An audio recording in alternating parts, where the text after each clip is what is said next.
Hey, this is Taylor Gray, and you're in the mix with HK.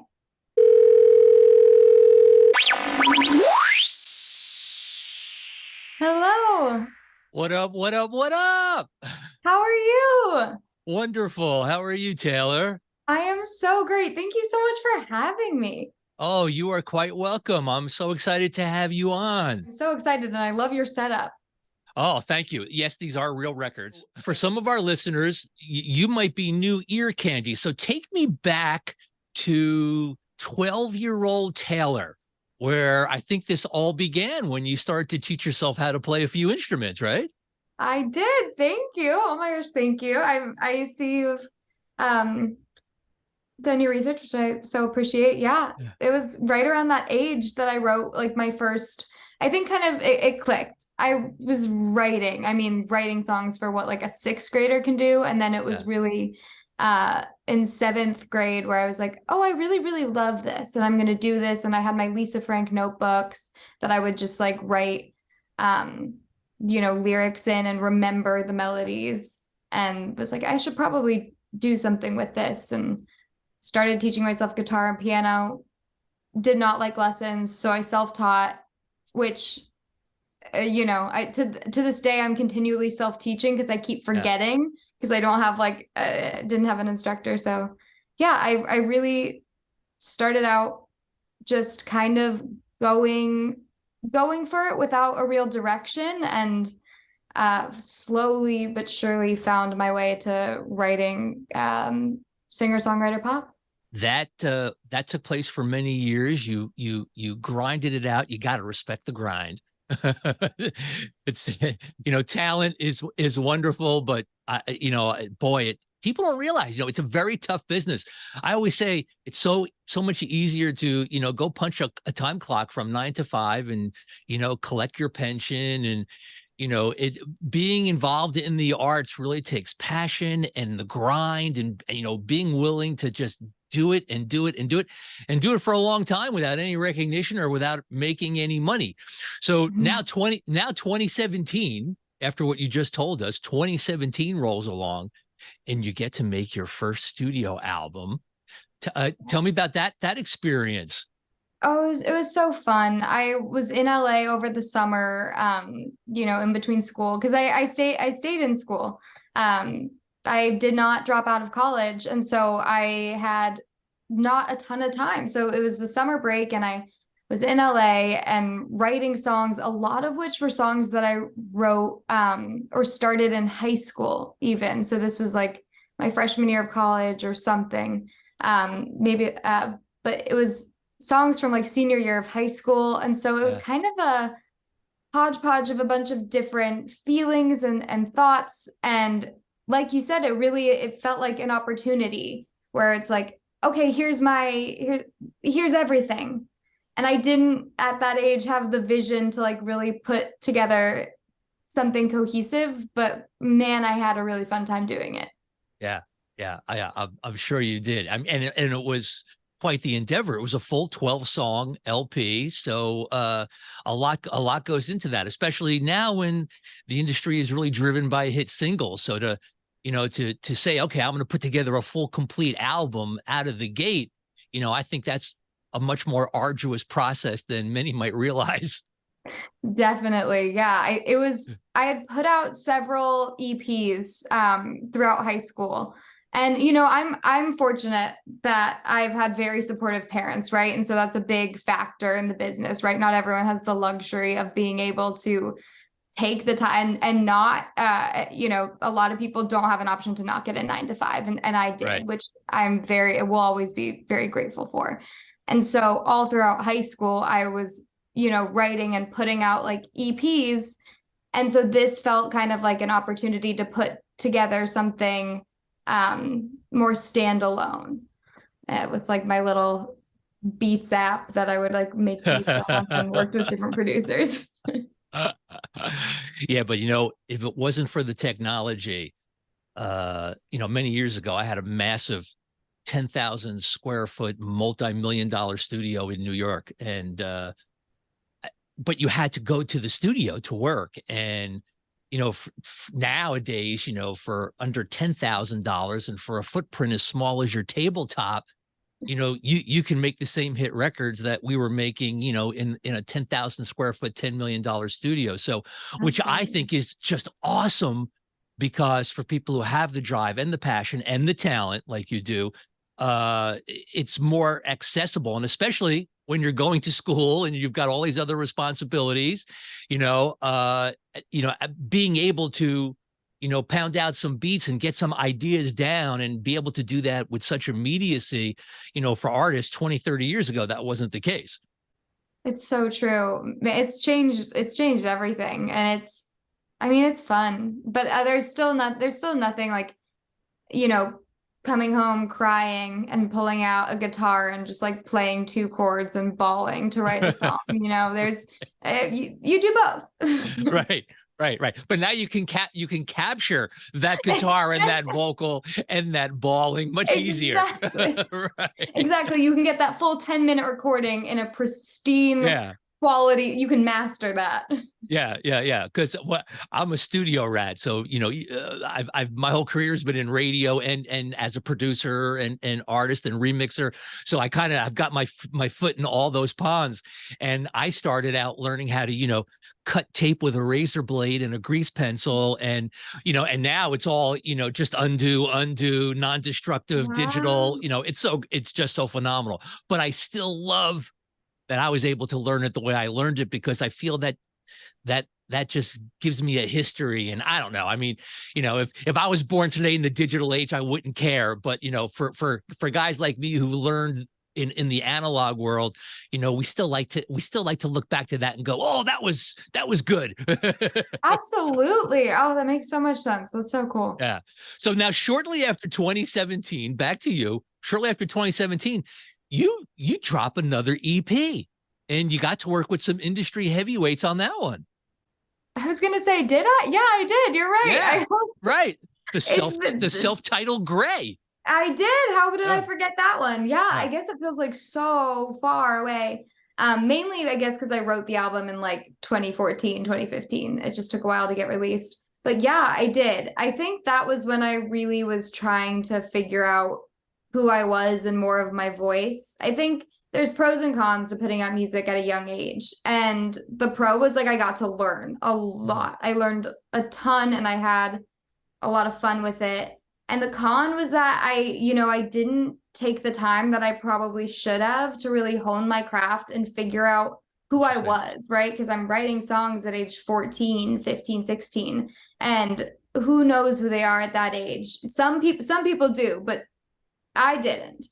And I was definitely struggling as an adolescent with my mental health. And so I wasn't quite sure where to go. And I think in 2018 was the first time. It wasn't perfect, but it was definitely the first time where I really was doing a lot more introspection and trying to start writing about things that meant a lot more to me. But that's just the natural growth. To me, that there's nothing wrong with that, and it's not a hurdle. If anything, that's part of becoming a really great songwriter. I mean, who should just be whipping out hit records when they're 12 years old? You might get lucky. But there is a whole maturing process as a writer, and getting comfortable playing your instrument, and the whole process of recording in a recording studio. I believe there is this very natural kind of wave of things that happen, and it's all valuable. That every one of those Absolutely. experiences along the way, even though you didn't know yourself at a younger age, who knows themselves at a younger age? Exactly. You know what I mean? So as you're growing into your skin, at least you had a head start on working on your craft as an artist, as a songwriter, and and playing instruments. And God, I wish I started when I was 12 years old and 14 years old and 15 years old. Yeah. It's so true. It's so true. And I think that's something that I really, now at age 25, God, getting old, I love it. I love it. I'm feeling the prefrontal cortex really developed because I just feel so much more secure in that process. Because yeah, like Yeah. you do have the lightning in a bottles, like the Taylor Swifts of the world who can write insane records at Yeah. age 16, 17, 18. But that's not everyone, and that's okay. And I think I realized that growing up that like, yeah, that's not that's not me. I mean, I'm going to the Eras tour. I love her with all my heart, but I would Yeah. never want to be an artist who is that recognizable in the world. You know, I want to be a Yeah. songwriter. And so, like you were saying, like it takes time to hone your craft. And I just have the wonderful benefit of everyone being able to see every step along Yeah. the way. Yeah. Yeah. And that's another cool thing, being able to document, with social media now, and taking people along for the journey. I, you know, I still feel that there's a lot to be said for, I mean, yeah, Taylor Swift, amazing, obviously. Again, a huge fan like you. But that's an anomaly. I mean, the Taylor Swifts and the Ed Sheerans of the world, to be that prolific and to be able to just churn it out like it's nothing. I don't know how you can ever strive for that, because to me it's just an anomaly. It's not Mhm. normal. I It's I not. believe historically singers and songwriters live life and perfect their craft, and then share their pain and their heartache and their growth and their loss with us. And that is a journey. That really is a journey. It so is. And I wish I could go back and talk to my younger self and really get that point across that like life is long Right. and it does not need to happen. I remember crying on my 16th birthday, thinking, I haven't made it by now. I'm never gonna make it. Isn't that crazy? It's That is so, oh like my God. that's a baby. I That's a I baby. yes, yes. And I like that's crazy. It just I wish I could shake my younger self and say, life is, I mean, if you're lucky, life is so long and you have so much time to grow. Right. Right. And that's why I emphasize back at the earlier part of the conversation when I say you got to respect the grind. It's one of my core life philosophies, because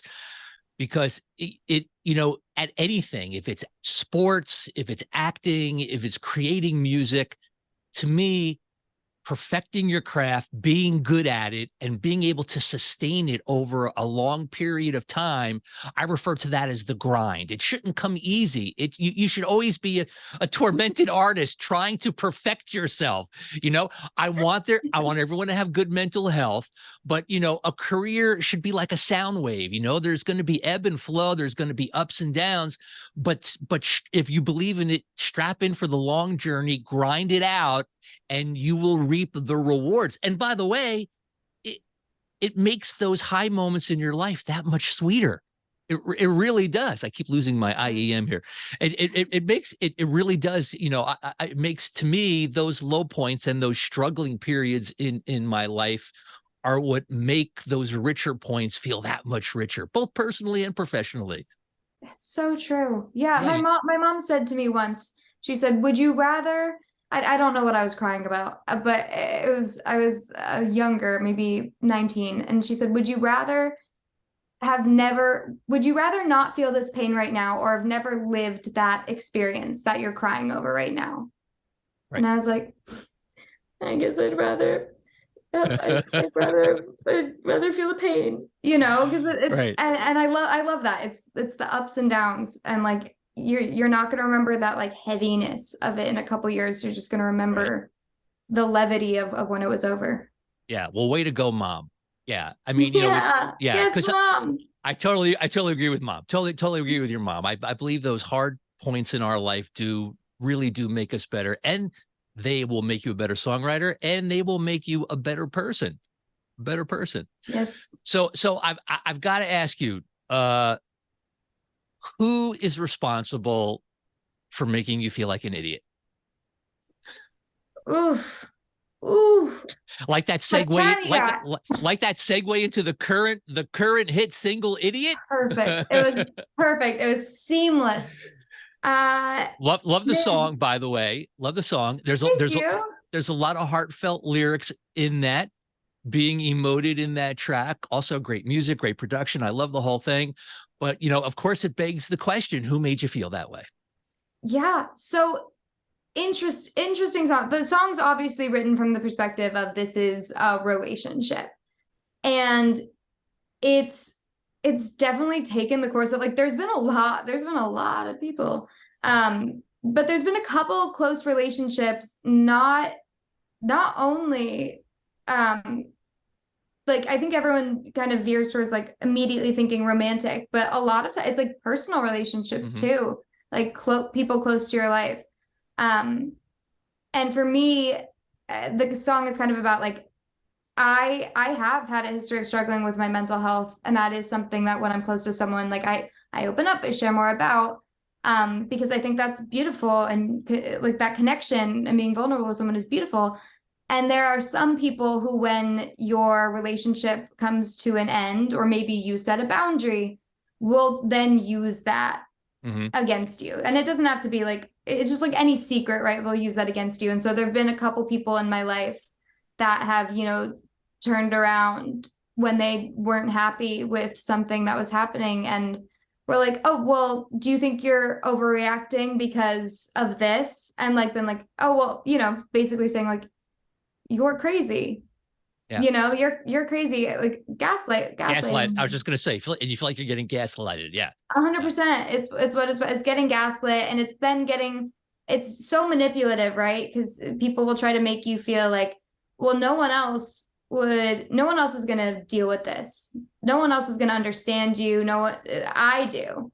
And the manipulation and gaslighting of it all. And uh this song was kind of just being like, okay, I'd rather be like anything that you're calling me, any name, I don't know, than be with you or around this situation right now. Like, I'm not going to put up with that.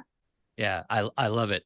And I love that you're writing about that, and you obviously feel that at a young age. And what I mean by that is most people don't learn that until they're older. That it's okay to, not have certain people in your life anymore. It's okay. Life is like chapters in a book, and sometimes people come in and out of our life just like characters and chapters. And it's okay if they can't be with us for the whole journey because they're just not the right fit, whatever. It happens. But I didn't come to accept that until much later in life. Wow, that's amazing. Yeah, I mean the family stuff, that's hard. Like that's truly hard, right? Yeah. Like that stuff, even though you can quote unquote know something, when you're living it, Yeah. of course that takes time. Like that runs deep. Yeah. Yeah. It runs very deep. And these are hard choices that we have to make in life. They really are. For instance, when you're on tour, there's hard choices you have to make. Wow, I just pulled a 180. Love it. Yeah.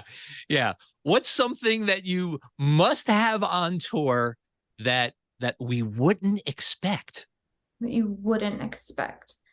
Okay. I feel like you're gonna expect all of the vocal meds, cough drops. Yep. Yep. Yep. Everybody's got those, right? Let's see. Hmm. I I need to have access to a pharmacy because this is not like a fun, quirky, cute thing, but like I have really bad migraines. And so I take a lot of medication for it, and I need it because sometimes it hasn't happened often, but I'll be like about to go on stage. And like I think there was one show when I was opening for Why Don't We in Philly, and I was like, guys, I'm gonna pass out on Oh, stage. Like I feel it. Luckily I got through it and I didn't. But like I need, yeah, a CVS preferably. yeah. Wow. Do you take Imitrex? Oh my gosh. Wow, no, I don't. I used to. I Okay. used to. I take Elatriptan, but wow, that you know. Yeah, yeah. I suffer from migraines. Fortunately, they're not on a regular basis. They're on a semi-regular basis. But Interesting. there's numerous times throughout the year when I get it. And Imitrex used to work for me in the beginning, but it doesn't anymore. Same Yeah. thing happened to me. Yeah. Yeah. I don't know why, but, and man, yeah, they can be really bad. I mean, I don't know how you can go out on stage if you're going through a bad migraine, man. Kudos to you. I Pure just want, adrenaline. You're yeah, like I just want to lay down in a dark room and, put headphones on with nothing. 100%. I think it's the opener life, right? When you're like, Yeah.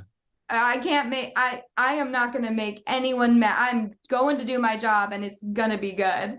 Yeah. And then I can in 25 minutes go sit in a closet or something like that. You've shared the stage with many people who've been on the show. Why don't you tell us a few people you've been out on tour with? Besides, why don't we? Yes, why don't we? That was the most recent. I've been on tour with the Vamps as well, New Hope Club. I've opened for Sabrina Carpenter as well, which has been super fun. Um, Flo Rida at one point, I think. Yeah, there. Jacob Whitesides, he was my first ever tour. O Town, Nice. going Nice. back. Yeah, Yeah. it's been really fun. It's been a like that. That's a real like learning experience. Oh yeah. Just seeing everybody, watching. I'm a real like a student, I guess. So I would watch their sets every night and just study what they did, to see what happens, what pulled me into what they were doing, so I could emulate that. Tour University is one of the best schools you could go to, Taylor. 100%. One of the best schools you could go to. Who is one person that has significantly influenced your music career thus far, and how? Mm, my therapist. Yeah. Good answer. Yeah, I think that's it because my most recent record, the Idiots on Twilight Hour, that came after I took a break during COVID, obviously, but I took 10 months off of writing. And I was home. I was studying abroad my senior year of college at the time, and I got sent home because I was in Italy, and that was the second place that got hit, and so they sent us home. Oh, And being back home, just all of that stuff, what a scary time. And so I took 10 months off of writing and I did a lot of therapy. And I really, really looked inward about a lot of things that were still sitting with me. And at that point, I'm very open about this, but I struggled pretty severely with an eating disorder and I've been to several treatments over the course of my life. And so at that point, I was in recovery, but I hadn't really processed it, right? I was just coming out. So I learned about myself in there. I learned about myself in relationships. I learned about how I interact with the world. And that allowed me to write way more authentically in a way I'd been striving for and hoping for before, but was just too clouded. When your brain just gets like all jumbled and you're like, I know what I want to say, but I don't know how. And I think he really helped kind of cut through that nonsense. that's awesome. I'm really happy for you. I'm really, really glad to hear that. Thank you. What is your most treasured possession, musically or non-musically? Does it have to be an object? Can I No. say my family? Oh man, very I good. guess now saying that, it does sound weird that I'm like they're my favorite possession is people. I guess that is a little weird. I don't possess them, but I very much enjoy being around them. And yeah, my family and friends. I Wow. really would I would not be a person. I would just literally not be a No, functioning human totally without get them. that. Totally get that. And I get that, you don't treat them as a possession, but they are the most cherished. Totally get that. You could take all my stuff, but I couldn't do anything without my wife. So she is my most Yeah, cherished possession. So I totally get that. I love If that. you could change anything, Taylor Gray, if you could change anything about the music industry, what would it be? Ooh, ooh. That's such a good question. I know that I'm gonna say an answer, and then the second I say it, I'm gonna be like, or tonight, I'm gonna be like, oh, it's this. So this is a quick answer, and it's That's not. okay. Don't hold me to it. We're taking a snapshot. It's just a Thank you, moment in promise. time. Yeah, yeah. Thank you. I think I think more people should be able to have access to it. And that's why things like social media are really, really awesome and beneficial now. I wish there was some middle ground, right? Between being able for, people to have access to it and not have to kind of figure out and navigate an algorithm. But I do think, obviously there's a real there's a lot of people in this business who are extremely talented and hardworking, but and I include myself in this, but have had a lot of privilege in their life, right? Mhm. And so there's a lot of people out there who deserve that chance as well. And so I think I would change that. Awesome. Awesome. All right. This is a speed round. It's going to help your fans and our listeners hopefully get to know you better. So, dogs or cats? Dogs. I'm so allergic to cats. Pizza or burgers? Pizza. Football or baseball? If I have to pick, football, but Yeah. I'm not a sports girly. Workout junkie or couch potato? Couch potato, 10 out of 10. Movies or books? Ooh, books. Junk food or health food? Junk food. Easy. Fly or tour bus? Ooh, I love a tour bus. I've never slept better than in a tour bus. So that. Yeah, and flying nowadays is just horrible unless you're doing private jets everywhere. So, Yeah, no, yeah, it's so true. It's so yeah, busy. yeah. I love a good tour bus too. Morning person or night owl? Night owl. Insomnia. Four seasons or camper?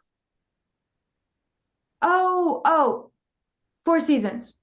Yeah. I can't sleep on the ground. I'm too old for that. I'm young, but I'm too old for that. That's totally get you. Yeah, yeah. I was never a camper, and don't even mention that word to my wife. She'll, yeah, right. What? Camping? No way. Absolutely no way. Yeah. Well, listen, if you people have not downloaded Idiot by Taylor Gray yet, don't make me say it. You're an idiot. Come on. Taylor Gray in the mix with HK, people. Thank you so much. Yes.